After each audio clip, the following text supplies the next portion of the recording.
advance. Yung birthday ko na.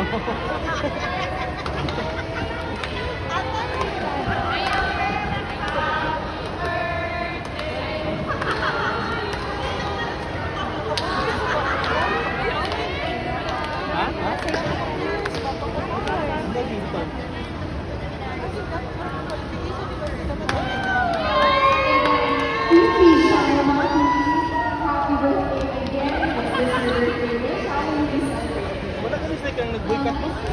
Pero wala yung boycott sila, awa. For qualification, This kita. is a dominant and decisive win for the Fire Chargers.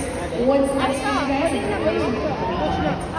I feel like this is a good place for us to prepare for the next conference. You know, like to just keep the confidence up leading into the next conference. So I mean, of course we work hard on the break, so you know we finish better next year.